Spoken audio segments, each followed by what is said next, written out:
네, 이익률 개선되는 종목과 섹터에 집중하자 앵커의 시선에서 짚어드렸습니다. 자, 외국인과 기관 동반 순매수세 코스피가 2,610선의 거래를 마쳤습니다. 어제 수급 들어온 종목 확인하면서 오늘 우리장 준비해 보도록 하겠습니다. 이성웅 다올투자증권 영업부 차장 모셨습니다. 어서 오십시오. 네, 안녕하십니까. 네, 차장님의 헤어 컬이 유난히 좀 발랄해 보이는 아침입니다. 짧게 잘랐습니다. 네, 좋습니다. 자, 오랜만에 건설주가 좀 강세를 보였던 전일장이었는데요. 시간외에서 크게 움직인 종목부터 확인해 보겠습니다. 재윤 아나운서 나와주시죠. 네, 시간외에서는 한글과 컴퓨터의 물적 분할 소식이 계속해서 부각을 받았는데요. 일단 한글과 컴퓨터 9.98% 상한가 행진 보인 모습이고요. 한컴이드는 4.41% 오른 모습으로 마무리를 지었습니다. 네, 이어서 살펴보도록 하죠. 네, 계속해서 부각을 받고 있는 동훈 아나텍인데요. 이 카메라 모듈 업체가 함께 오르면서 5.6% 올랐고 퓨런티어도 함께 부각을 받으면서 5.48% 오른 모습으로 마무리를 지었습니다. 또 애경 케미칼도 확인을 해보실 수가 있었는데요. 5.13% 오르면서 전반적으로 강한 상승 탄력이 관측되고 있습니다. 지금까지 시간의 특징주 알아봤습니다. 네, 시간외 특징주 가운데서는 어떤 종목을 한번 살펴볼까요? 동훈 아나텍 한번 네. 봐야 될 텐데 좋습니다. 네. 주가가 이제 6월 말부터 지금 계속 오르고 있는 상황이거든요. 네. 뭐 아시겠지만 이제 동훈 아나텍 같은 경우에는 이제 카메라 모듈의 초점, 그러니까 AF에 대한 만드는 기업으로 좀 많이 알려져 있고 또 이제 뭐 반도체 쪽에서의 팹리스 업체라고 좀 생각이 많이 되고 있는데 최근에 좀 주가가 많이 오르는 거는 바로 이제 그 혈당 측정기, 네. 그러니까 이제 이 어떤 그 피로 뽑는 그런 측정기가 아니라 이 침이나 이런 타액을 통해서 이 측정을 할 수 있는 부분에 이 뭐 국제과제도 뭐 최근에 선정이 됐었고 또 네. 이런 좀 이슈가 많이 겹치면서 어제도 장중에 오른 부분도 이슈가 봤을 때도 이 국제과제가 아니라 또 이제 그 말씀드렸던 그 측정기 이쪽에서 좀 올랐다고 좀 생각이 되고 있는데 그만큼 이제 동훈 아나텍이 이 본업인 어떤 기술 본업인 이런 기술력을 바탕으로 새로운 신사업에 많이 진출을 하고 있는 네. 그런 모습을 좀 보여주고 있는 상황이고요. 특히 이제 자동 초점 이쪽에서는 뭐 글로벌 쪽으로 봤을 때도 기술력이나 시장적인 지위를 계속 견고히 지금 하고 있는 현재 상황이고요. 특히 이제 뭐 중화권 쪽에서는 거의 점유율이 50%까지 좀 보유를 하고 있기 때문에 이 동훈 아나텍의 이 본업에 대한 부분은 이 크게 좀 의심을 안 해도 되지 않을까. 그리고 여기에 말씀드렸다시피 새로운 사업에 좀 진출하는 부분에 있어서 주가가 좀 덤으로 지금 잘 올라가고 있는 그런 상황이다라고 말씀을 드릴 수 있겠고요.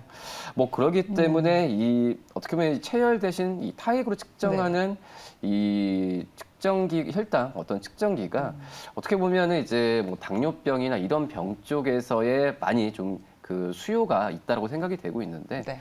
왜냐하면 이 측정기 같은 경우가 이 뭐 당뇨나 이런 부분은 이 완치 이런 게 아니잖아요. 계속 이제 체크를 해야 되는 그런 상황이기 때문에 이 피를 뽑는 것보다도 이런 다른 쪽에서의 이 측정을 할 수 있는 그런 기술력에 대한 부분은 굉장히 좀 신선하다라고 좀 그러네요. 생각이 되고 있고요.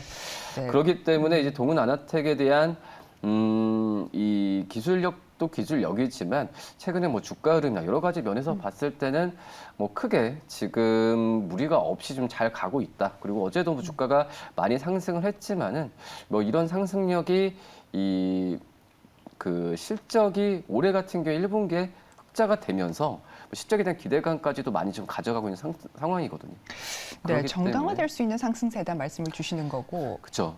네. 지금 근데 이 차트를 주가가 보면 달리는 말인데 올라타도 되는 말이다 이렇게 판단하시는 건가요? 그렇죠. 이 실적으로 이제 주가가 이렇게 간다는 부분에 있어서는 아무리 올라갔을 때는 저는 오히려 지금 신고가가 오히려 매수 신호라 볼 수 있겠고요. 네.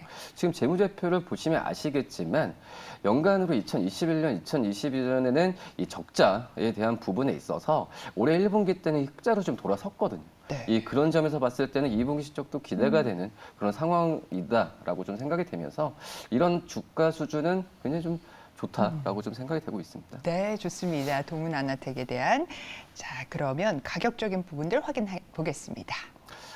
말씀드렸다시피 어제 뭐 급등했다고 해서 뭐 크게 좀 무리가 없다고 생각이 되고 있어요. 그렇기 때문에 어제 이 41,950원에 끝났고 뭐 시간에도 올랐으니까 당연히 오늘 오를 가능성도 있다고 판단되고 있고요. 그렇기 때문에 뭐 1차적인 목표가는 이제 46,000원을 좀 말씀을 드리고 손절가는 37,000원 좀 이쪽에서 대응하시는 게 낫지 않을까 생각이 됩니다. 네, 동훈아난텍입니다. 자, 매수가는 41,950원 선에서 목표가 46,000원 제시된 점 참고해 주시기 바랍니다. 자, 어제 코스피와 코스닥이 하락 출발 후에 코스닥만 상승하는 혼조세 보였습니다. 개인만 순매수에 나섰고요. 코스피 대형 종목 위주로 매물 출회됐습니다. 코스닥은 반도체주가 상승을 주도한 전일장이었는데요. 외국인과 기관 담은 종목들 특징주 살펴보도록 하겠습니다. 네, 먼저 외국인은 AI 모멘텀을 갖고 있는 이오플로우를 무려 35거래일 연속 사들인 모습이죠. 매수 적기 평가를 받은 삼성 SDS, 주가 회복 기대감에 BGF 리테일도 눈에 들어오는데요. 각각 확인을 해보시면 10거래일, 9거래일 연속 매수세 들어오고 있습니다. 특히 삼성 SDS는 어제장에서도 9%대 급등 나온 점이 확인이 되고 있네요. 또 이어서 대한항공과 파워로직스에 대한 관심도 이어지고 있습니다. 특히 파워로직스는 카메라 모듈 업체의 선전으로 더욱더 기대감을 키우는 모습이죠. 각각 확인을 해보도록 하겠습니다. 7거래일, 4거래일 연속 매수하고 있습니다. 이어서 기관도 살펴보도록 할 텐데요. 한국콜마를 33거래일 연속 먼저 담고 있는 점이 눈에 띄고 있습니다. 실적 눈높이가 올라갔기 때문으로 추정해 볼 수가 있겠고요. SK네트워크스, JT, 펄어비스도 기관이 적극 매수에 나선 모습이죠. 각각 확인을 해보도록 하면 18거래일, 10거래일, 9거래일 연속 매수세 들어오고 있습니다. 이어서 바디텍 매드도 확인이 되고 있는데요. 역시나 확인되고 있습니다. 4%대 이렇게 시세도 분출하면서 5거래일 연속 기관의 매수세가 이어지고 있습니다. 지금까지 외국인 기관의 특징주 알아봤습니다. 네, 외국인 수급 특징주 가운데 토픽을 꼽아주시죠. 네, 파워로직스 한번 봐야 될 텐데 뭐 주가가 지금 최근에 좀 스물스물 많이 참 네. 올라오는 그런 구간이라고 볼 수 있겠고 이 카메라 모듈이 가장 매출 비중에서 거의 75%까지 차지하고 있거든요. 근데 이제 주가가 그 전에도 그렇지만은 움직이는 게 2차 전지와 관련되면서 주가가 좀 많이 더 반응을 하고 있는 그런 상황인데, 근데 우선 뭐 카메라 모듈, 점유율은 최근에 좀 확대가 많이 되고 있습니다. 네. 특히 이제 어떤 중저가 스마트폰 쪽에서 확대보다도 이 프리미엄, 그러니까 가치가 더 비싼 어떤 후면 카메라도 있고 그런 쪽에서의 판매 부분을 더 수주나 이런 부분에서 집중을 하고 있거든요. 그런 점에서 이제 카메라 모듈, 본업이라고 할 수 있는 부분에 있어서 실적도 올해 1분기 때 흑자 전환을 하면서 이 본업의 턴어라운드가 이루어지는 현재 시점이라고 볼 수 있겠고, 그리고 이제 말씀드렸다시피 이제 2차 전지의 주가가 더 민감하게 좀 반응을 하는 그런 모습인데, 원래 2차 전지 이제 보호회로 이제 PCM 쪽에서의 이 기술력이 있다가 이 부분이 이제 이 배터리 팩으로 지금 이어지면서 2차 전지 쪽에서의 제품에 대한 다양화를 지금 많이 하고 있거든요. 그런 점을 봤을 때는 이 파워로직스가 실적도 턴어라운드 하고 있고 본업의 가치 상승, 그리고 2차 전지 쪽에서의 어떤 모멘텀은 계속 유지를 하고 있다는 점에서 봤을 때 파워로직스의 지금 현재 주가 수준에서 매수 관점으로 접근해도 크게 지금 무리가 없지 않나라고 좀 생각이 좀 되고 있고요. 추후에 봤을 때는 이 말씀드렸듯이 이 보호회로에서 이 배터리 팩으로 넘어가는 그런 신사업 쪽에 또 다른 2차 전지 쪽에서의 제품으로 또 확대가 될 가능성이 굉장히 크다라고 생각이 되고 있거든요. 네. 예, 그런 점에서 이 파워로직스 외국인 수급도 지금 괜찮고 지금 자리도 괜찮지 않나라고 생각이 됩니다. 파워로직스 하면 늘 이 영업이익이 언제 턴어라운드 하는가에 사실 관건이 있었는데 지금 말씀 주셨다시피 현재 진행 중이다. 3분기 정도로 보시는 것 같아요. 아니 우선 1분기 때 우선은 이미 지금 실적이 좀 돌아섰어요. 아, 네네. 그러면서 이제 2, 3분기도 기대가 되는 그런 좀 상황이기 때문에 네. 이제 실적도 실적이고, 그리고 이제 주가가 좀 최근에 좀 반등하는 그런 좀 상황이 좀 들어가기 참 부담이 없는 네. 그런 좀 상황인 것 같아요. 네네. 그런 점에서 목표 주가 이렇게 말씀을 드리면 지금 어제 충분히 그 종가 6,370원 저는 괜찮다라고 좀 생각이 되고 있고, 뭐 1차적으로 이제 목표 주가를 뭐 이 7,000원 말씀을 드리지만, 과거에 제가 지금 차트를 몇 년 전 거를 보여드리고 있지만 네. 이제 시작인 것 같아요. 예, 그런 점에서 충분히 부담이 없는 그런 가격인 것 같고, 그리고 손절가는 5,800원 말씀드리도록 하겠습니다. 네, 부담 없이 들어갈 수 있는 자리라고 말씀을 주셨고요. 목표가는 뭐 1차 목표가 이렇게 보면 될까요? 7,000원 말씀을 주셨는데. 그렇죠. 우선 7,000원 되면 나중에 제가 리뷰를 해드릴게요. 네, 좋습니다. 자, 그래서 파워로직스에 대한 이야기 또 가격적인 전략 확인해 봤습니다. 넘어가서 기관 수급 들어온 종목 가운데 뭐 한국콜마도 있었고 SK네트워크스, JET, 펄어비스 또 바디텍, 매드 있었습니다. 어떤 종목 보면 좋을까요? 바디텍 매드 네. 한번 봐야 될 텐데, 뭐 아시겠지만은 이제 코로나가 끝나서 이제 엔데믹 쪽으로 간 다음에 진단키트 관련 뭐 기업들이 뭐 실적이 많이 떨어지고 주가가 많이 떨어졌던 부분은 좀 아실 거라고 생각이 되고 있어요. 네. 근데 이제 뭐 바디텍 매드 같은 경우가 어떤 이제 그 뭐 코로나 어떤 수혜도 있었지만, 제가 본다고 하더라도 그 전에 어떤 진단키트 부분 쪽에서는 여러 좀 그 라인업을 많이 했었던, 그러니까 코로나 전에도 많이 좀 했었었거든요. 네네. 이 그런 점에서 봤을 때 이 바디텍 매드가 어떻게 보면은 이 다른 이제 진단키트 기업들 대비해서 많잖아요. 제가 어떤 기업들은 좀 말씀 못 드리겠는데, 그런 기업들 대비해서는 저는 재무적인 면이나 어떤 사업성 면에서는 그나마 이제 진단키트 이 진단키트란 말도 참 이제 오랜만에 듣잖아요. 네. 관련주인데 이 안에서 이제 어떤 종목들을 좀 다시 한번 좀 찾아봐야 되지 않나라고 생각한다면은 이 바디텍 매드가 좀 괜찮지 않을까라고 좀 생각이 되고 있고요. 뭐 최근 같은 경우에도 이 코로나 진단키트만 채우지 않고 이 싱크랩이라는 흡입병 치료기 뭐 식약처 승인을 받았거든요. 이 그런 점에서 봤을 때 이 뭐 치료기나 어떤 진단기기 쪽에서의 제품을 이제 세분화하는 점이 좀 긍정적이라고 생각이 되고 있고, 이 그 지금 이제 재무제표를 본다고 하더라도 뭐 과거 뭐 코로나 때도 그렇지만은 지금 엔데믹 때도 그렇지만 네. 부채 비율이 30%를 넘지를 않고 있어요. 지금 보면은. 연간으로 본다고 하더라도 네. 30%를 넘지 않고 있는 상황이, 저는 이제 바디텍 매드의 그런 재무적인 건전성이 굉장히 좀 좋다고 생각이 되고 있고, 영업이익이나 뭐 당기순이익, 물론 이제 그 코로나 전처럼의 부분은 당연히 줄어들 수 있겠죠. 하지만 그건 약간의 코로나 특수라고 좀 생각하시면 될 것 같고, 그 전에도 그렇지만은 이런 뭐 재무적인 건전성에 대한 부분을 본다고 하면은, 저는 이제 바디텍 매드가 진단키트 중에서 하나 고려야겠다라고 네. 한다면은 바디텍 매드를 좀 말씀을 드리겠습니다. 네, 좋습니다. 전 일장에서 엠폭스 원숭이 두창 관련해서 뭐 확진자가 좀 늘었다라고 네네. 하는 소식과 함께 4% 정도 상승을 했습니다. 바디텍 매드에 대한 이 가격 위치 지금쯤 담아도 된다라고 보시는지요? 그쪽 가격 진짜 부담 없죠. 네. 뭐 진단키트주들을 어떤 실적이 아니라 만약에 지금 뭐 기술적으로 뭐 오버슈팅하고 뭐 차익실현 뭐 걱정할 필요 없는 네. 상황이잖아요. 네, 그렇기 때문에 기술적 본다고 하면은 충분히 좀 매수 관점으로 들어가도 괜찮지 않을까라고 좀 생각이 되고 있고요. 1차적인 목표가는 17,000원 좀 말씀을 드리고, 손절가는 14,000원 말씀을 드릴 텐데, 이 종목도 이제 17,000원 돌파했을 때는 우선은 좀 그 어떤 보유해야 될지 아니면은 추가 매수해야 될지는 다시 한번 생각해 봐야 되지 않을까, 이렇게 판단됩니다. 네, 알겠습니다. 또 2분기 실적 시즌입니다. 어닝 서프라이즈가 기대되는 실적주 챙겨봐야 될 텐데요. 시장 기대치를 넘어선 의미 있는 실적 보여줄 만한 기업. 차장님 어떤 종목을 좀 우리가 눈여겨보면 좋을까요? 농심을 농심이요. 네, 말씀- 먹태깡 잡숴보셨습니까?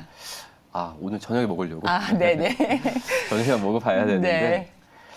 이제 2분기 지금 영업이익이 지금 지금 최대로 봤을 때는 380억까지 지금 예상이 되는데, 네. 작년 대비해서 무려 800%, 700 거의 뭐 이제 뭐 780%에서 800% 사이는 올라갈 것으로 좀 보여주고 있고요. 컨센서스도 지금 올라가고 있어요.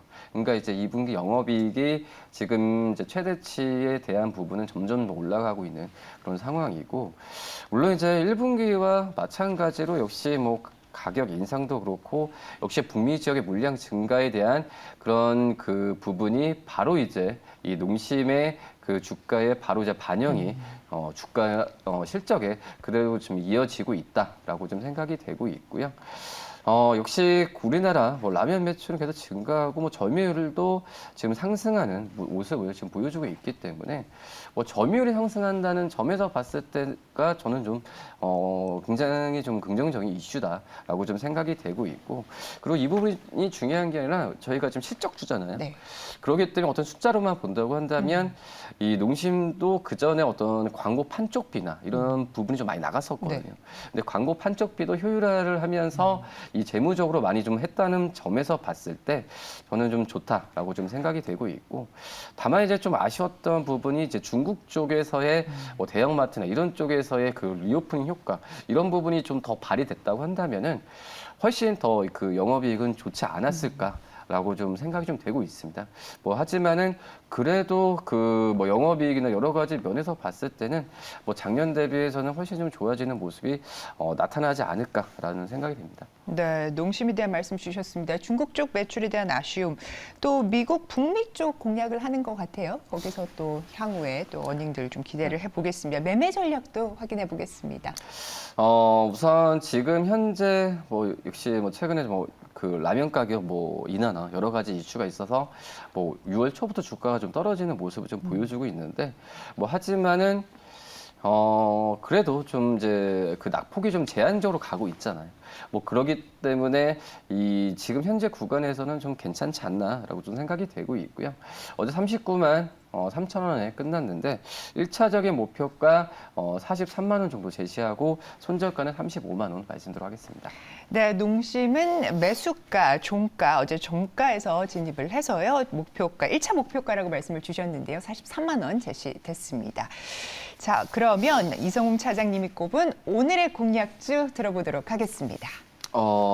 그 효성중공업 말씀을 드릴 텐데, 우선 최근에 좀 많이 잘 갔어요. 전력기기 쪽이 뭐 북미 지역을 중심으로 지금 이제 변압기 여러 가지 거의 품절 수준이거든요.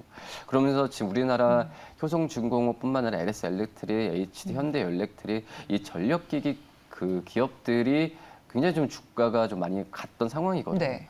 근데 효성중공업도 마찬가지로 주가 잘 간 이후에 지난주 금요일 날 조정을 좀 받았었는데, 우리 이 조정이 좀 저는 약간 일단락됐다고 좀 생각이 되고 있고요. 네. 약간 시장 영향도 있었던 그런 상황이기 때문에 지금 현재 조정을 받는 상태에서 지금 현재 구간에서 매수 관점을 접근해도 괜찮지 않을까라고 좀 생각이 되고 있고, 우선 지금 뭐 2분기 뭐 영업이익도 지금 540억 이상, 뭐 앞서서 말씀드렸던 저희가 하고 있는 실적적으로 해도 크게 무난한 그런 기업이라고 판단되고 있고요.